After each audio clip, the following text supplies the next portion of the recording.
Primera de Corintios capítulo 10 verso 13 dice así. Pongamos atención a la palabra de Dios. Le ruego que si tiene un celular lo ponga en vibrador, y si piensa ponerse a platicar le pido que se ponga en vibrador. Dice el verso 13: no os ha sobrevenido ninguna tentación que no sea humana. Ojo a esto: no os ha sobrevenido ninguna tentación que no sea ¿qué? Que no sea humana. Pero fiel es Dios, que no os dejará ser tentados. Ya le he explicado otras veces que estas palabras tentados son probados. Dios no tienta a nadie. Entonces, el original es probado, es prueba. Dios no va a dejar que usted sea probado más de lo que podéis resistir, sino que dará también juntamente en la tentación, o sea, la prueba, la salida, para que podáis, ¿qué cosa? Diga conmigo, soportar. Ahora quiero que vea el verso 14, porque todo el capítulo 10 tiene relación, no son palabras separadas. Este verso 13 siempre lo usamos para compartir muchas palabras, pero dejamos fuera el verso 14 o los versos anteriores. Esta noche los vamos a usar. Y el verso 14 dice: por tanto, después que dijo lo que dijo, Pablo le dijo a los cristianos en la ciudad de Corinto: Dios no va a dejar que ustedes sean probados más allá de lo que ustedes puedan soportar, sino que juntamente con la prueba les da la salida. Y dice el verso 14: por tanto, amados míos, huid ¿de qué cosa? ¿Huid de qué? Diga conmigo: yo huyo de la idolatría. ¿Por qué el apóstol Pablo les habla de esto? ¿Por qué el apóstol Pablo menciona esta palabra, huid de la idolatría? Él les aconseja que escapen, que corran, que no se liguen con la idolatría. ¿Por qué Pablo les dice a los corintios? Les acaba de decir que Dios no los va a dejar ser probados más allá de lo que ellos puedan soportar, sino que cuando venga la prueba les va a dar la salida. Pero inmediatamente les dice: huyan de la idolatría. Ahora, para que entienda el contexto, la ciudad de Corinto era una sociedad netamente, fuertemente familiarizada con la idolatría. Quiero que me preste atención. Era una sociedad, y la iglesia cristiana en Corinto vivía en esa sociedad que estaba familiarizada con la idolatría. Por ejemplo, no hacían ninguna actividad religiosa, política, social o de negocios sin que adoraran a algún Dios. Todas las veces que celebraban una actividad en la comunidad de Corintios, en la sociedad, siempre hacían una celebración, una comida, un festejo que tenía que ver con adorar a algún Dios. Por ejemplo, la calle 8. Si usted sabe, la calle 8 no tiene nada que ver con Dios. Si usted entiende las cosas espirituales, la calle 8 no adora a Dios, no es para honrar a Dios, es para adorar otros dioses. Por eso es que nosotros, la iglesia de Jesucristo, que tenemos conocimiento de la palabra de Dios, no nos ligamos a esas celebraciones, porque no son para Dios, sino para otros dioses. Quiero que me escuchen. Entonces Pablo les dice a ellos, porque están en una sociedad idólatra, totalmente. Ahora, pero no solamente eso, sino que Pablo usa un ejemplo. Y el ejemplo que Pablo está usando para que los cristianos de ese momento no caigan en esto, usa como ejemplo al pueblo de Dios, Israel, en el desierto. Y mire lo que les dice en el verso 20 y 21 del mismo capítulo 10. Verso 20 y 21. Dice así Pablo, ahora les dice a ellos: antes digo que lo que los gentiles, Pablo les va a explicar qué hay detrás de la idolatría, que lo que los gentiles sacrifican, a los demonios los sacrifican y no a Dios. Y no quiero que vosotros os hagáis partícipes con los demonios. En otras palabras, ¿qué Pablo les está diciendo? Cada vez que hay idolatría, hay un demonio detrás. Cada vez que se hace una actividad, una celebración que no es para adorar a Dios, hay detrás un espíritu malo, un espíritu de demonio. ¿Está usted conmigo? Ahora, para entender el contexto más completo, veamos a qué se refería Pablo cuando les está dando este consejo a los cristianos en la ciudad de Corinto. Quiero que empiece a leer conmigo el verso 1 del capítulo 10. Dice el verso 1: ¿por qué no quiero? Pablo le habla una vez más. Este es el comienzo de la conversación, de la enseñanza que Pablo les está dando. ¿Por qué no quiero, hermanos? ¿A quién le está hablando? Si le dice hermanos, ¿a quién le está hablando? Come on, ¿a quién? Cristianos. Que no ignoréis que nuestros padres todos estuvieron bajo la nube y todos pasaron el mar. ¿A quién se refiere Pablo? A los israelitas, al pueblo de Dios en el desierto, sus antepasados. Verso 2: Y todos en Moisés fueron bautizados en la nube y en el mar. Y todos comieron el mismo alimento espiritual. Y todos bebieron la misma bebida espiritual, porque bebían de la roca espiritual que los seguía, y la roca era Cristo. Diga conmigo, Cristo. ¿De quién bebían? ¿Quién iba con ellos para que ellos bebieran? Come on, dígalo. Cristo estaba con ellos en el desierto. ¿Estaban solos en el desierto? ¿Tenían agua para beber? Claro que sí. Verso 5. Pero de los demás de ellos no se agradó Dios, por lo cual quedaron postrados en el desierto. La palabra postrados es muertos. Los que no agradaron a Dios en el desierto quedaron muertos. Verso 6. Mas estas cosas, le dice Pablo ahora a ellos, a los cristianos en Corinto, mas estas cosas sucedieron como ejemplos para nosotros, para que no codiciemos cosas malas como ellos codiciaron. Verso 7. Ni seáis idólatras como algunos de ellos, según está escrito, se sentó el pueblo a comer y a beber y se levantó a jugar. ¿Se levantó a qué? Esta es una palabra clave, póngale cuidado a esta palabra, diga jugar. ¿Qué dice Pablo que hicieron en el tiempo en el desierto de Israel? Comieron, bebieron y jugaron. Una vez más, diga, comieron, bebieron y jugaron. Estamos en tiempo de ayuno estos primeros días. Verso número 8. No forniquemos como algunos de ellos fornicaron y cayeron en un día 23,000. ¿Cuántos murieron por la fornicación? ¿Qué es fornicación? Relaciones sexuales fuera del matrimonio. ¿Cuántos murieron? ¿Es pecado la fornicación? Por supuesto que sí. Si murieron 23,000 en una sola ocasión por haber fornicado. Verso 9. Ni tentemos al Señor, como también algunos de ellos lo tentaron y perecieron por las serpientes. Ni murmuréis como algunos de ellos murmuraron y perecieron por el destructor. Y estas cosas, verso 11, les acontecieron como ejemplo y están escritas para amonestarnos a nosotros, a quienes han alcanzado los fines de los siglos. Y verso 12, así que el que piense estar firme, mire que no caiga. Pastor, no le entendí nada, déjeme explicarle. Pablo, empezamos leyendo el verso 13, donde Pablo dice: Dios no les va a permitir ser probados o perseguidos o oprimidos más allá de lo que puedan soportar. ¿A qué pruebas se estaba refiriendo Pablo? A las que también acaba de describir: idolatría, fornicación, opresión del enemigo, tentación, codicia y todas las demás que querramos relacionar. Diga conmigo: opresión y presión. Vaya por favor al libro de los Jueces, el capítulo 10, verso 6. Cuando Jesús alimentó una multitud que no tenía de comer, lo hizo después que lo oyeron. Él no les dio comer para que lo oyeran. Jesús les dio comida cuando lo oyeron hablarles. Mucha gente quiere que Dios le haga algo, pero no está dispuesta a sentarse a oír a Dios. No quiere gastarse el tiempo en escuchar a Dios. Así no trabajan las cosas de Dios. No ese es el tipo de negocio espiritual que Dios hace. Dios dice que la fe es por el oír, y el oír de la palabra de Dios. Usted necesita fe para recibir lo que Dios tiene, y para eso necesita oír a Dios. Jueces 10, verso 6 dice así. ¿Está conmigo? Pero los hijos de Israel volvieron a hacer lo malo. ¿Qué volvieron a hacer? Ante los ojos de Jehová, y sirvieron a los Baales y a Astarot y a los dioses de Siria y a los dioses de Sidón, a los dioses de Moab, a los dioses de los hijos de Amón y a los dioses de los filisteos, y dejaron a Jehová y no le sirvieron. ¿A cuántos dioses sirvieron? A un montón. Verso 7. Y se encendió la ira de Jehová. ¿Por qué se enojó Dios con ellos? Come on, diga idolatría, por adorar a otros dioses. Y se encendió la ira de Jehová contra Israel, y los entregó en mano de los filisteos y en mano de los hijos de Amón.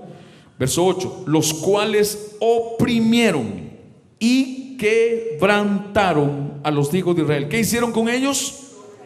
¿Y qué hace el que es oprimido? ¿Qué le pasa? Es quebrado, es destruido.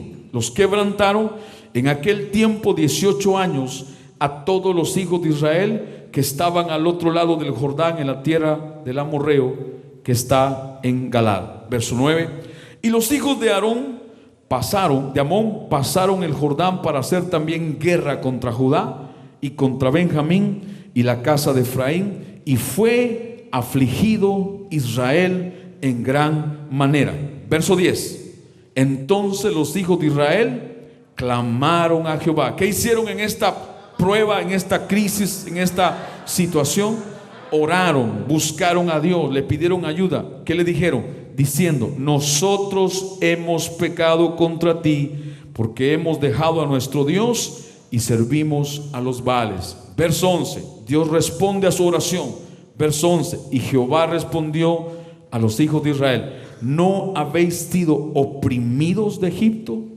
De los amorreos, de los amonitas y de los filisteos, de los de Sidón, de Amalec y de Maón, y clamando a mí no os libré de sus manos. O sea, ya Dios los había hecho libres, ya Dios los había rescatado, ya Dios los había sacado de la opresión de todos estos enemigos, de todas estas naciones idólatras. Y les dice Dios en el verso número 13: mas vosotros me habéis dejado. ¿Por qué estaban en opresión? Ayúdeme. Porque dejaron a Dios. Diga conmigo: el que deja a Dios termina oprimido. La única forma de ser libre de la opresión es estando con Dios, pero estando bien. Y dice el verso 13: y habéis servido a dioses ajenos, por tanto yo no os libraré más. Verso 14: andad y clamad a los dioses que os habéis elegido, que os libren ellos en el tiempo de vuestra aflicción. Y verso 15: y los hijos de Israel respondieron a Jehová: hemos pecado, haz tú con nosotros como bien te parezca. Solo te rogamos que nos libres en este día. Diga conmigo: opresión. La opresión, esta es la segunda parte de la palabra del domingo, y la presión no es lo mismo. La opresión viene al ser humano por el pecado. Número 2, viene por desobedecer a Dios. Número 3, viene por no hacer la voluntad de Dios. ¿Están acá? La opresión viene de Satanás. Él es el que la tienta, Él es el que desea que vivamos oprimidos. Pero entonces, en cambio, la presión es diferente. La presión puede venir de Dios. Escuche, hay cierta presión que puede venir de Dios a tu vida. Cuando usted se decide hacer la voluntad de Dios, cuando usted se decide obedecer a Dios, usted puede sentir cierta presión. De ahí mucha gente que tira la toalla, mucha gente que se regresa, mucha gente que no quiere seguir en el camino cristiano porque empieza a tener cierta presión sobre su vida. Pero si esa presión es la que Dios te pone, es buena, porque te es necesaria y te hace falta. ¿Por qué, pastor? Porque la presión que viene de Dios saca lo malo y lo bueno. ¿No me escucharon? La opresión solo saca lo malo, pero la presión que de Dios viene a tu vida por hacer su voluntad saca lo malo y saca lo bueno al mismo tiempo. La presión puede venir cuando usted decide servir a Dios, cuando usted decide confiar en Dios, cuando usted decide consagrarse a Dios, viene cierta presión. ¿Por qué? Porque Dios usa esa presión para resistir aquella opresión que el enemigo ha puesto y que le ha dado lugar a usted, y pueda salir todo lo malo que usted ha estado lidiando por mucho tiempo. Éxodo 32, versos 2 al 4. La opresión vino a ellos por su desobediencia, por su pecado, por haber dejado a Dios, por haber dejado de hacer la voluntad de Dios. Y ellos no entendieron que Dios los presionó para poder sacar lo malo que estaba en ellos, lo que ellos habían dado lugar. Por eso Pablo le dijo a los corintios: Dios no los va a dejar ser probados más allá de lo que puedan resistir, sino que juntamente con la prueba les va a dar la salida para que puedan soportar que la presión. Dios nos presiona para sacar de adentro hacia afuera lo malo que está en el corazón, en el alma, en la mente, en las emociones. Por eso es que el tiempo de ayuno es una herramienta, es una oportunidad maravillosa de parte de Dios, porque el ayuno, cuando usted lo hace de corazón, usted le pone presión a su cuerpo, presión a su alma, presión a sus emociones, para que de su espíritu salga algo mayor que está dentro de usted. Dice en el capítulo 32 de Éxodo que el pueblo de Israel, después de haber salido de Egipto, de la libertad, ellos están en un proceso donde están en una situación, una decisión importante que tomar. Y en el verso 2, Moisés se había ido a hablar con Dios, a buscar la presencia de Dios, a encontrarse con Dios, y estuvo en el monte Sinaí por largos días y noches para recibir las instrucciones de Dios. Fue en ese momento donde Dios le da las tablas, los famosos 10 mandamientos, lo que iba a regir la vida de su pueblo. Y el pueblo se queda abajo del monte esperando con Aarón como líder. Mientras Moisés estaba con Dios en un encuentro con él, Aarón se queda a cargo de todo el pueblo. Pero ellos están esperando ahí abajo, y dice el verso 2 del capítulo 32: y Aarón les dijo: apartad los zarcillos de oro que están en las orejas de vuestras mujeres, de vuestros hijos y de vuestras hijas, y traedlos. Verso 3: entonces todo el pueblo, no era la mitad, no era la tercera parte, todo el pueblo apartó los zarcillos de oro que tenían en sus orejas y los trajeron a Aarón. Verso 4: y él los tomó de las manos de ellos y le dio forma con buril. ¿Qué le dio? Diga conmigo: forma. ¿Qué le dio? Forma. Esto es una palabra importante. Le dio forma con buril e hizo de ello un becerro de fundición. Entonces dijeron Israel: estos son tus dioses que te sacaron de la tierra de Egipto. ¿De dónde les salió a Aarón? ¿De dónde les salió a ellos la forma de hacer un dios en forma de vaca, de toro, de becerro? De adentro, lo tenían dentro, no les vino de afuera. Algún día, mientras estuvieron en Egipto y fueron esclavos por tantos años, de alguna manera recibieron la influencia de los egipcios que adoraban al ganado o al becerro. Dios empieza a poner presión con ellos desde antes de entrar a Egipto y estando en Egipto y después de salir de Egipto. Si usted ha leído la palabra, cuando ellos entraron a Egipto eran como 72, 74 personas. Y cuando comenzaron a vivir en Egipto y comenzaron a crecer, y la misma presión vino sobre ellos, cuando salieron en el momento camino a la tierra a la tierra prometida, eran más de 1,5 millones de personas. La presión viene para que crezcas. La presión de Dios viene para que te expandas. La presión de Dios viene para que te comprometas. Dios permite la presión para que le creas más, para que vayas a otro nivel, para que creas que tu presente no tiene mucho que ver con tu futuro, y mucho menos tu pasado. Ahora, la opresión puede comenzar en la vida de alguien con pensamientos. En la vida de todos nosotros el diablo tira pensamientos que nos oprimen, y esos pensamientos, si le damos lugar, van a nuestras emociones, y ahí viene lo que es la opresión natural. Escuche, mucha gente en la calle es tratada por psiquiatras y psicólogos porque están oprimidos, afligidos por esa opresión, y eso en cierta forma es una ayuda, pero no es toda la ayuda, porque cuando la persona vive oprimida todo el tiempo y continuamente oprimida, y ya su forma de pensar es opresión, entonces vienen espíritus de demonios a esa vida para atarla a través de un espíritu de opresión. ¿Está usted acá? ¿Qué es la opresión? Literalmente voy a darle las palabras que en la Biblia aparecen en el hebreo y griego. Para poder ministrar esta noche le estoy dando una vuelta no muy larga, pero que entienda claramente a qué se refiere esta porción, a estos pasajes que estamos usando. En la Biblia hay varias palabras para opresión en el hebreo y en el griego, y yo busqué el significado de cada una, tanto en el Antiguo como en el Nuevo Testamento.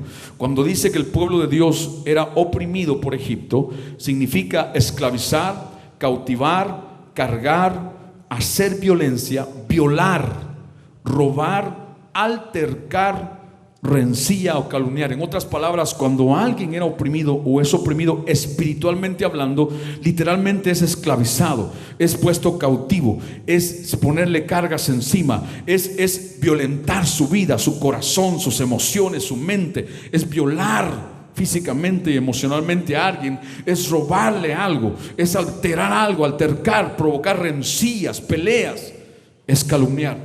Pero la opresión también significa triturar o poner yugo o un yugo sobre algo. ¿Cuántos han visto en televisión? Tal vez no en persona, pero sí en televisión, en algún programa como Discovery Channel, usted ha visto una boa. El otro día había un programa de un hombre que está, me imagino, loco, porque se puso un traje y un casco de metal o no sé qué, y según él se iba a meter en la boca de la boa, se lo iba a tragar, y con una cámara especial para que, según él, me imagino yo, pensaba con su equipo que dentro de la boa él iba a filmar cómo era. No aguantó ni a la cabeza que le entrara, porque él no sabía en lo que se estaba meciendo. La boa no tiene dientes como las otras serpientes, sino que tiene un sistema de succión. Ella succiona a su víctima, pero para succionarla, escuche, depende del tamaño de la víctima. Si es grande, la enrolla primero con su cuerpo para triturarla, la despedaza, le muele los huesos, y cuando ella percibe con todo su cuerpo que ya su víctima está triturada lo suficiente, se la traga. Y hay boas que se han tragado seres humanos, se han tragado cocodrilos, se han tragado perros, y usted dice, ¿cómo le entró? Porque lo trituró. No me entiende. ¿Cómo le entró? ¿Cómo es que muchas cosas del diablo entran a la vida de muchos cristianos? Porque el diablo se pasó tiempo triturándolos, machacándolos, empujándolos, aflojando su vida, aflojando su fe. Y cuando ya los tiene al punto de tragárselos, se los traga. ¿No me entendieron? Se las pasa muchas veces mandando pensamientos: nadie te quiere, nadie te quiere, nadie te quiere, nadie te quiere, nadie se fija en ti, no sirves, no sirves. Y cuando esos pensamientos son continuos y usted les da lugar, empieza su vida a ser triturada y con cualquier otra cosa se lo traga. Por eso es que literalmente en la Biblia la palabra opresión en el idioma hebreo significa esto también. Significa ejercer dominio contra alguien o algo. Ejercer dominio es opresionar la vida de alguien, opresionar las emociones de alguien, opresionar los pensamientos de alguien para terminar dominando a esa persona, controlándola, manipulándola. Es privar de las libertades a una persona o a un grupo de personas. Diga conmigo: yo renuncio a toda opresión espiritual.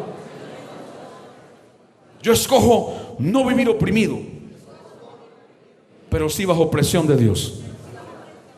Porque al que Dios presione es al que Dios bendice. No hay bendiciones grandes sin presión. No hay. ¿Cuáles son algunas características de la opresión? Puede haber muchas, pero yo quiero enfocarme en estas 4. Le dije algunas el domingo y rápidamente vamos a ir. Éxodo 32, verso 23 y 24. Rapidito, verso 23 y 24. Porque me dijeron: ellos levantan un becerro de oro. Le salió de adentro a ellos, adentro lo llevaban. ¿De dónde les salió? Adorar un becerro de oro. ¿De dónde les salió? En Egipto había un dios que se llamaba Apis o Apis, y era un dios con forma de becerro. O sea que tuvieron que haberlo recibido en Egipto. Los trituraron tantos años de esclavitud que aprendieron a adorar en alguna forma a otros dioses y ellos le dieron lugar. Entonces Moisés, después que todo esto sucede, va a buscar a Aarón, al que dejó como líder, y Moisés le va a preguntar, le va a reclamar: ¿qué hiciste? Verso 23. Porque me dijeron, le dice Aarón: haznos dioses que vayan delante de nosotros. Haznos dioses que vayan delante de nosotros. Porque a este Moisés, el varón que nos sacó de la tierra de Egipto, no sabemos qué le haya acontecido. Verso 24. Y yo les respondí: ¿quién tiene oro? Apartadlo. Y me lo dieron. Y lo eché, mire esto, y lo eché en el fuego y salió un becerro. Eso es como decir que un joven de la iglesia embaraza a una joven sin estar casados y le pregunta: ¿qué hicieron? Ay, yo no sé, yo solo cerré los ojos y cuando vi tenía estómago.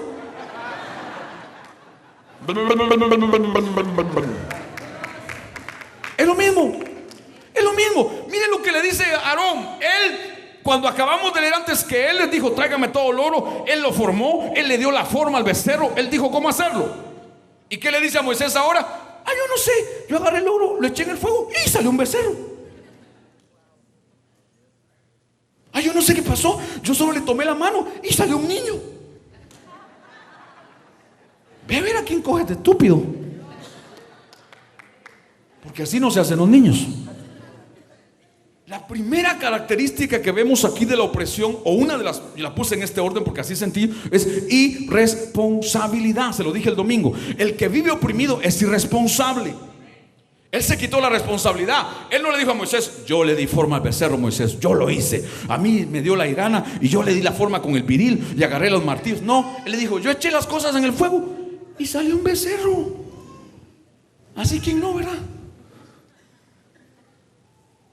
Aparece la mujer con un golpe en la cara. ¿Qué pasó? Ah, yo no sé, yo solo puse la mano y ella chocó con mi mano. Mentiroso, tú le diste un golpe. Las personas irresponsables, escuche, las personas se convierten en irresponsables por la opresión. La opresión los lleva a ser irresponsables. La irresponsabilidad se convierte en un pecado cuando lo lleva a un problema espiritual. El irresponsable no acepta, no reconoce su responsabilidad delante de Dios, entonces no aceptan su pecado, no aceptan haberle fallado a Dios y mucho menos deciden tomar responsabilidad para buscar la ayuda o la solución. Alguien dijo estas palabras y me gustó mucho. Alguien dijo que la mayor necesidad de toda habilidad es la responsabilidad. ¿De qué le sirve a usted tener dones que Dios le dio si no es responsable con ellos? No le sirve. Ah, yo sé cantar. Ajá, ¿y qué estás haciendo? Ah, yo sé escribir. ¿Y qué estás haciendo? Ah, yo sé dibujar. La mayor necesidad de todo don y talento que Dios te ha dado es la responsabilidad. Uno de los sonidos más preciosos que los seres humanos pudimos oír y hemos escuchado es el llanto de un recién nacido. Y usted llora y usted se siente así todo flojón ahí, ¿sí o no? Usted está adentro, si le permitieron entrar en el parto, usted está ahí metido todo forrado con un traje especial, o tal vez lo sacaron y lo está viendo de una ventanita, y cuando usted escucha ese llanto no se siente así una cosa como, ¿verdad que sí? Ahora, ese es uno de los sonidos más lindos que escuchamos, pero lo que a muchos se les olvida es que el sonido del llanto de un recién nacido tiene una señal: responsabilidad. ¿Quién le va a dar de comer? ¿Quién lo va a criar? ¿Quién lo va a educar? ¿Quién lo va a vestir? ¿Quién lo va a guiar? ¿Quién se va a ser responsable de ese niño? ¿O no? Hoy día hay muchos machos que quieren hacer hijos y no hacerse responsables. Sí, mucha gente quiere privilegios sin responsabilidad. ¿Cuántos le hacen un hijo a una muchacha y se largan? Ni la cara dan. No son hombres. No sé qué son, pero hombres no son. Porque el hombre de Dios es responsable. Fue que se equivocó, fue que metió la pata, fue que falló, pero se arrepiente y toma su responsabilidad.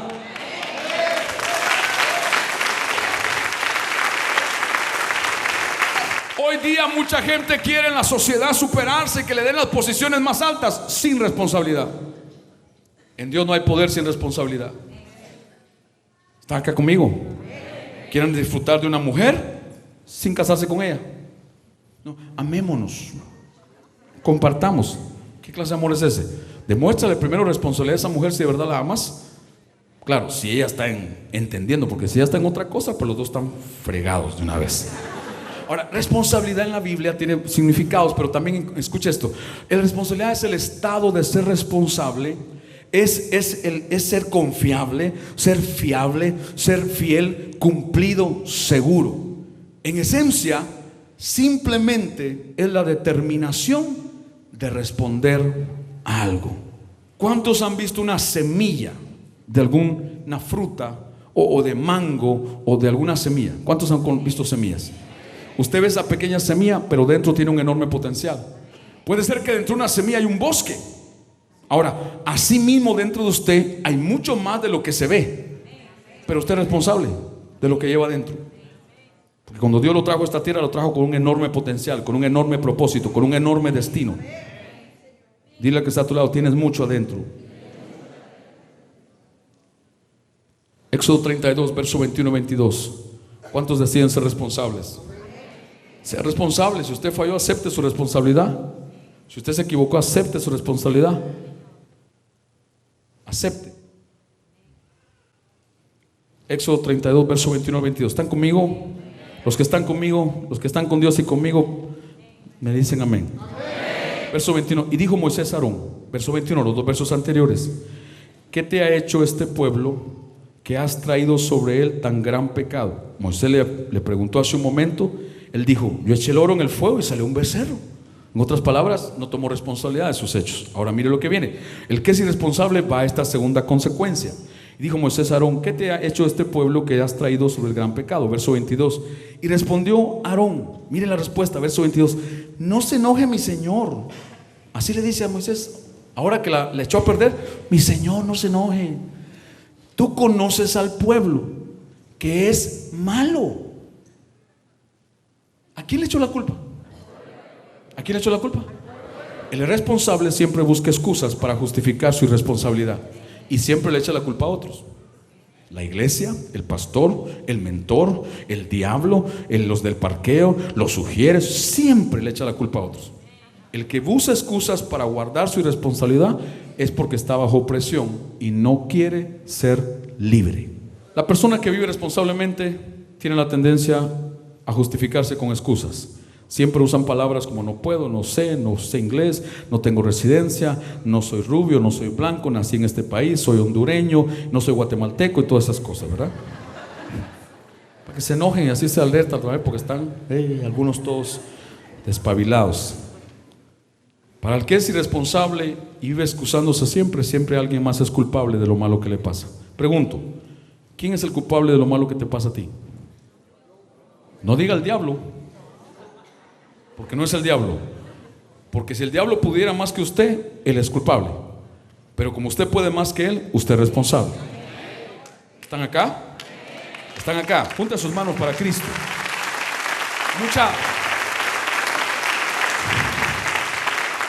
Muchos centroamericanos, digo general, completo, toda Centroamérica, Sudamérica también, salieron de sus países hablando mal de ellos.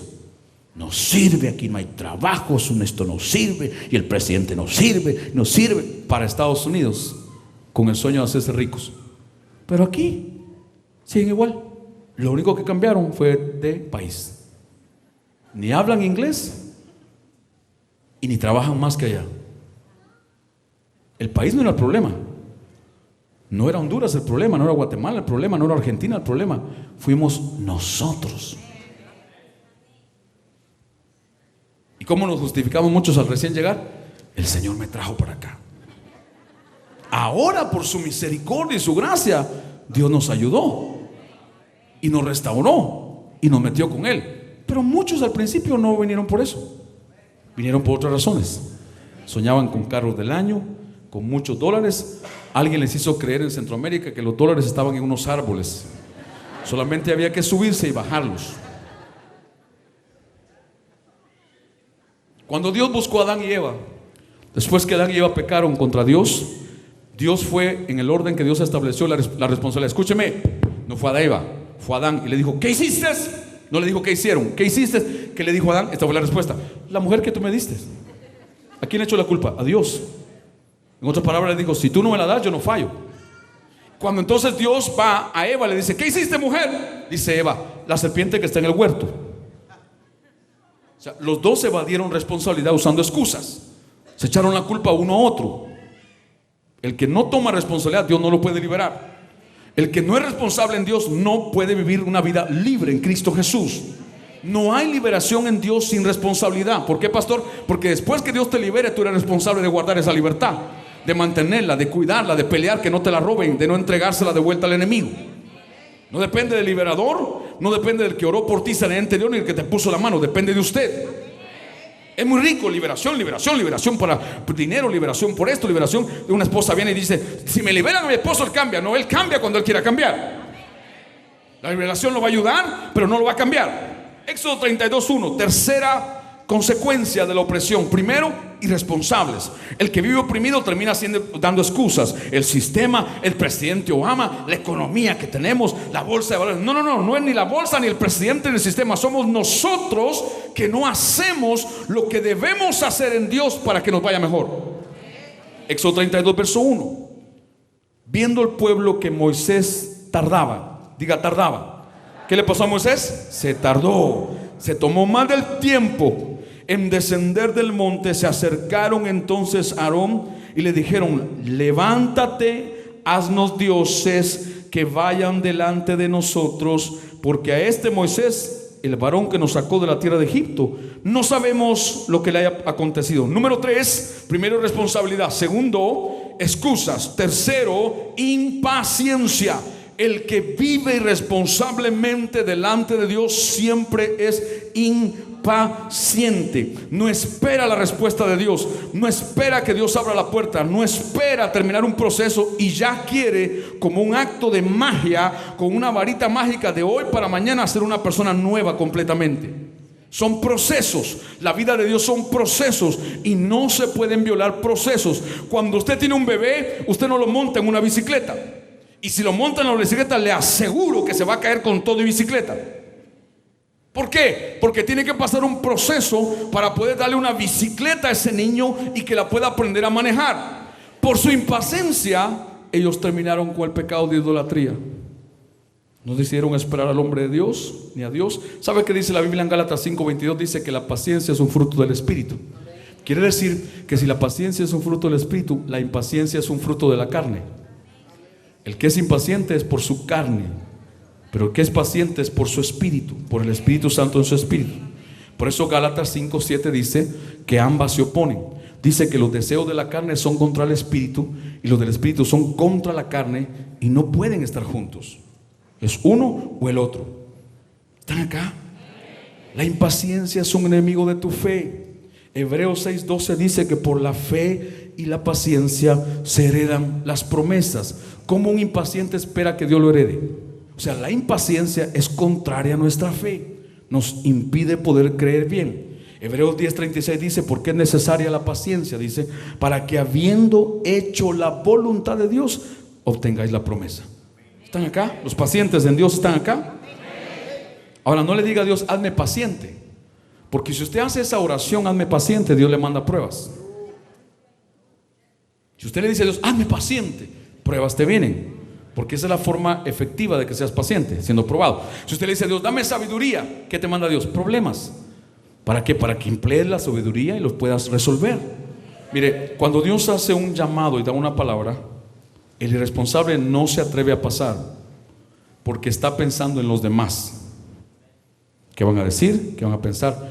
A mí no me importa lo que usted diga o piense, con tal de que Dios me haga libre, con tal de que Dios me bendiga. Tomo mi responsabilidad y recibo mi bendición. Y allá que se queden hablando mal o burlándose, no importa, pero yo me fui libre. Pero muchos se van con la esclavitud porque no se atreven a ser responsables cuando Dios da una palabra y pasar al altar. Puede más la gente que Dios en ellos. Éxodo 32:25, metámosle esto. Cuarta característica de la opresión: la gente que vive bajo opresión espiritual es irresponsable, termina siempre viviendo con excusas. ¿Qué más? Es impaciente. Y número 4, verso 25 del capítulo 32 de Éxodo. Y viendo Moisés que el pueblo estaba desenfrenado, ¿cómo estaban? ¿Cómo estaban? Porque Aarón lo había permitido para vergüenza entre sus enemigos. Número 4, una vida desenfrenada. Diga, renuncio en el nombre de Jesús a vivir una vida desenfrenada. ¿Qué es una vida desenfrenada? Escuche, la palabra desenfrenado en el hebreo que utilizó Dios con Moisés allí es la palabra que significa volver, dejar, o sea, volver atrás, dejar algo, es despreciar, es menospreciar, está en la pantalla, es aflojar, es disminuir. ¿Cómo así, pastor? No entiendo. Cuando alguien empieza como cristiano a vivir una vida desenfrenada, lo primero que hace es ir dejando a Dios, ir apartándose de Dios, ir disminuyendo su caminar cristiano, ir disminuyendo su vida de oración, su vida de adoración, su vida de servicio, es aflojando esa vida. ¿Por qué? Porque decidió volver atrás, dejar al Señor a cambio de algo más. Esto es muy importante lo que le voy a enseñar de esta palabra, muy importante. Para algunos lo van a agarrar nada más, todos no creo que lo agarren, ojalá lo agarren todos. Una vida desenfrenada es tener una vida desordenada. Usted puede ser ordenado, tener todo ordenado en su casa, en el closet, en el garaje, pero ser desordenado espiritualmente. Hay unas personas que padecen de obesidad o de exceso de peso por, escuche, por el apetito desenfrenado, sufren de enfermedades. ¿Están acá?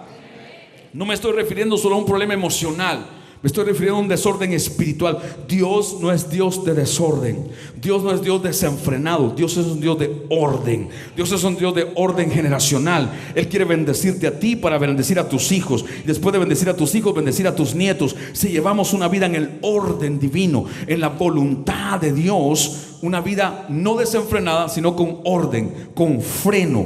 ¿Cuántos tienen freno en su vida? A ver, ¿cuántos tienen freno en su vida? ¿Cuántos jóvenes que están esta noche acá tienen freno en su vida? Que si viene alguien a ofrecerte un cigarrito, una probadita, una tocadita, una cervecita, o un adulto, usted tiene freno para decirle, no puedo, no quiero, porque yo amo a Dios, yo no necesito eso. ¿Tienes el freno suficiente para parar cuando tienes que parar? ¿Tendrás el freno suficiente en tu vida para que cuando venga alguien a ti del otro sexo y te ofrezca algo, tú le digas no, aunque te diga homosexual o poco hombre? Porque yo conozco hombres todavía en la iglesia que dicen no, yo sí soy macho, y sueltan el freno y meten todas las cosas que tienen que hacer o quieren hacer. En inglés la palabra desenfrenado es unstoppable, right? That's a correct translation, unstoppable. ¿Cuántos vieron la película de Denzel Washington? ¿Se acuerdan? Unstoppable. Se trataba de que por la falla y el error de un empleado de la compañía ferroviaria, deja ir un tren solo sobre la vía férrea. ¿Se acuerdan? Cargado con una enorme carga, mucho peso, Y la película y el drama y la acción de la película es hacer todo lo posible por detener ese tren. El tren desenfrenado había que frenarlo para que no causara una tragedia y muchos murieran. ¿Se acuerda? Esa es toda la película. Y usted la gozó y se divirtió. Pero ahora Dios usa esa ilustración para meterte una palabra en el corazón. Así vive la vida mucha gente. Cuando le ofrecemos ayuda, cuando le hablamos de discipulado, cuando le hablamos de la casa de paz, cuando le hablamos que busca ayuda, le estamos tratando de ayudar en el nombre de Dios. Dios a través de nosotros a frenar su vida para no provocar una tragedia. Unstoppable. Lo unstoppable es stoppable en Dios. Lo que es desenfrenado sí puede frenar en Dios, si usted decide frenar. Usted es el que tiene la voluntad de decir hasta dónde y hasta cuándo y con quién. No es el diablo ni son los demás. Jovencitos que están acá, no aceptes ninguna proposición, por muy jugosa que se vea, si te lleva a la perdición, si es pecado delante de Dios. No, es que yo no puedo quedarme con esa vergüenza. Yo tengo que mostrarles que soy hombre. A la gente yo no le tengo que mostrar que soy hombre. Yo tengo que mostrar que soy hombre a Dios y a mi familia. A usted no le tengo que probar que yo soy hombre. Tengo que probárselo a Dios, a mi familia, y Dios se va a ocupar de mostrarle a alguien que usted es hombre, que usted es mujer. Si tú eres un hombre casado, una mujer casada, un padre, un hijo, un hermano, si tú desenfrenas tu vida, va a dañar a otros. La gente que vive así es egoísta, solo piensa en ellos. Y los demás, que los que te quieren, los que están contigo, van a sufrir. No hay amenes esta noche. Señor, esta es la noche del silencio. Dice Proverbios 29:18 que sin visión el pueblo se desenfrena. Donde no hay visión celestial, donde no hay un plan de Dios, donde no hay una voluntad de Dios, no hay freno. La gente vive desenfrenada. Hace lo que... Usted ha visto cómo se vive en el mundo. ¿Cuántos se acuerdan de esa vida donde salimos? La gente vive sin freno y presumen de esa vida. Yo veo ahora y digo, oh my God, cómo nos veíamos antes, todas las locuras que hacíamos. Sacan el cigarro, enseñan la cerveza, sacan la botella. ¿Y qué con eso? ¿Qué con eso? Nada. A Dios no le da ni frío ni calor que le enseñe todo eso. Al diablo se goza, hace fiesta, brinca de alegría y celebra, porque sabe que los está desenfrenando. Pero le voy a ver algo poderoso. Éxodo 32:6. Hay algo más aquí que quiero mostrarle. Ya vamos a orar. Éxodo 32:6. Quiero mostrarle algo más que ellos hicieron en todo este proceso. Una persona bajo presión espiritual vive irresponsable delante de Dios, no toma responsabilidad, toma excusas para echarle la culpa siempre a otros, la iglesia, el diablo, el pastor, el mentor, siempre le echa la culpa a otros. Vive impacientemente, no espera en Dios. La impaciencia lo lleva a cometer pecados. Vive una vida desenfrenada, desordenada. Pero escuche, Éxodo 32:6, mire esto. Y al día siguiente madrugaron. ¿A qué hora se levantaron? No tarde, temprano madrugaron y ofrecieron holocaustos delante del becerro de oro y ofrendas de paz. Y mire lo que hicieron. Y se sentó el pueblo a comer y beber. ¿Qué hicieron? ¿Qué hicieron? Pero estamos ayunando para que Dios ponga presión sobre este cuerpo, presión sobre estas emociones, presión sobre esta mente, y me haga libre. Y que salga todo tipo de opresión de la mente, del cuerpo, de las emociones, de la sangre, de los poros, de los órganos. ¿Qué hicieron ellos cuando comieron y bebieron? Se regocijaron. ¿Qué hicieron? La palabra regocijarse que utiliza Dios en esta parte, esto es muy importante, es juegos. Significa en hebreo juegos. Vaya conmigo a Génesis 26, verso 8. Por favor, rápido. Génesis 26, verso 8. Ayúdame a marcar arriba. Por favor, ayúdame a marcar arriba. Génesis 26, verso 8. En Génesis 26 sucede que Isaac, el hijo de Abraham, el que había recibido la promesa, llega a una región, a una nación, donde cuando los reyes miraban a una mujer bonita, físicamente atractiva, la pedían o la tomaban para estar con ella. Y él llega con su esposa Rebeca, y entendemos por la Biblia que Rebeca era una mujer hermosa, de hermoso parecer. Era guatemalteca o era por ahí, hondureña, venezolana, argentina, brasileña, nicaragüense. Ya se la estoy poniendo bien porque ya pusieron una cara para abajo. Venezolana, costarricense, nicaragüense, cubana, puertorriqueña, dominicana. ¿Qué más se me quedó? Panamá, salvadoreña, gracias. Ya la arreglé. Okay. Bueno, era una mujer de Dios. Las mujeres de Dios son hermosas. Amén. Las mujeres de Dios son.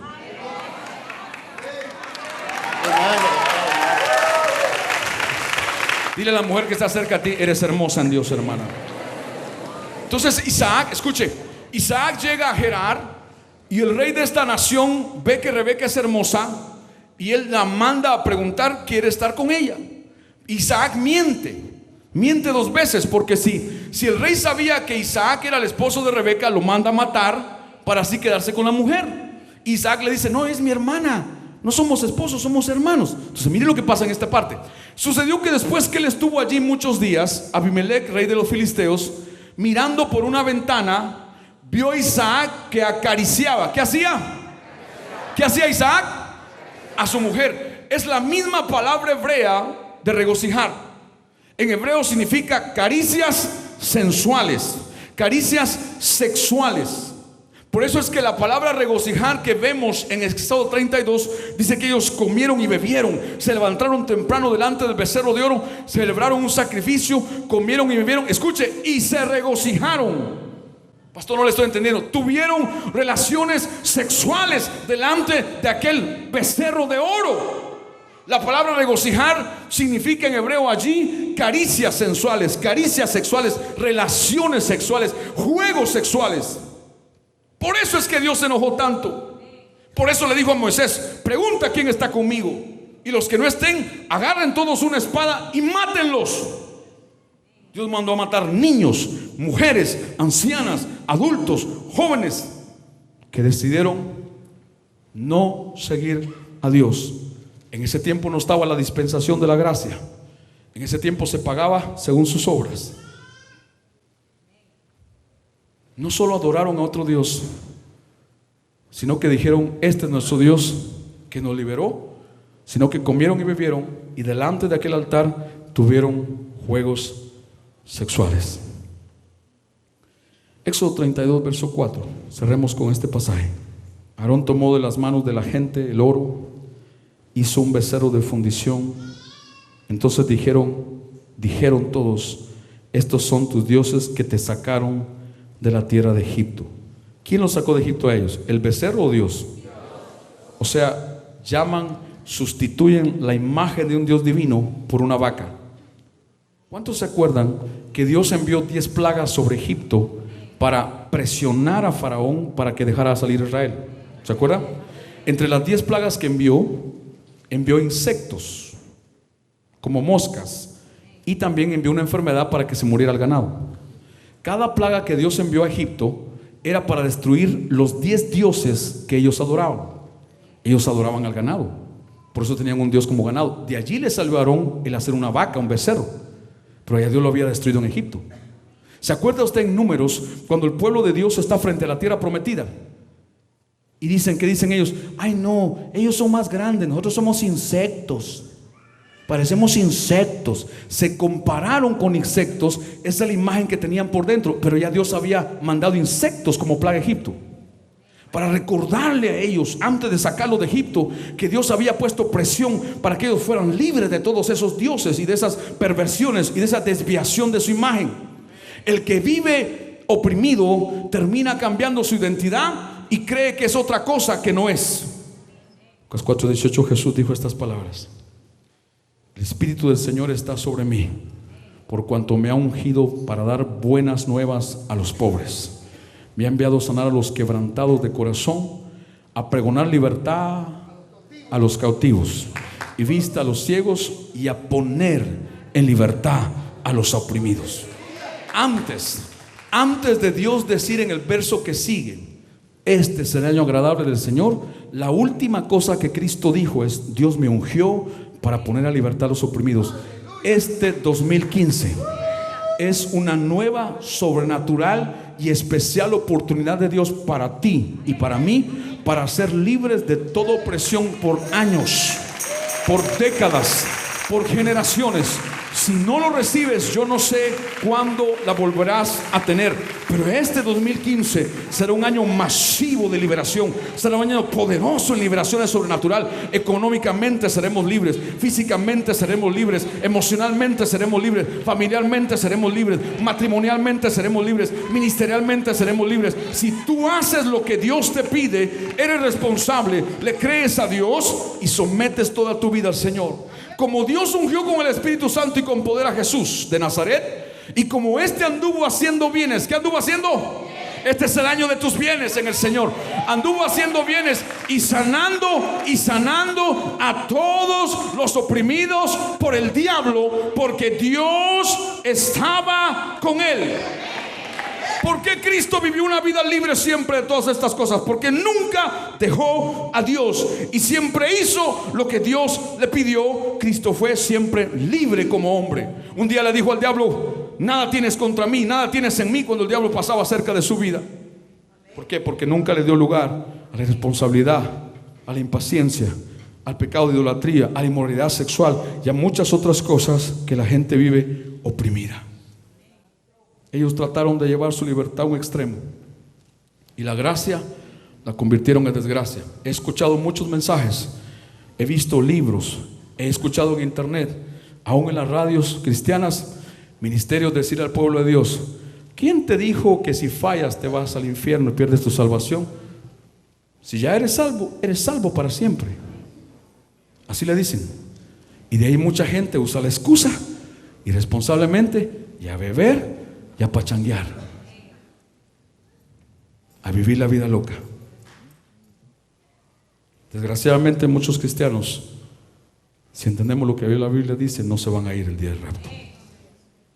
Así literalmente. Pero que usted y yo y nuestras familias seamos unos que por la misericordia y la gracia de Dios podamos estar listos para ese momento. No juegue con Dios. No juegue con Dios. No juegue con el diablo, pero no juegue con Dios. Usted no sabe hasta dónde su vida va a llegar. Así que aproveche el tiempo de su vida para estar seguro que cuando usted se vaya de esta tierra, usted va a la presencia de Dios. Pablo dijo: para mí el vivir es Cristo, pero el morir es ganancia. Porque Pablo sabía con quién estaba, con quién andaba, para quién vivía.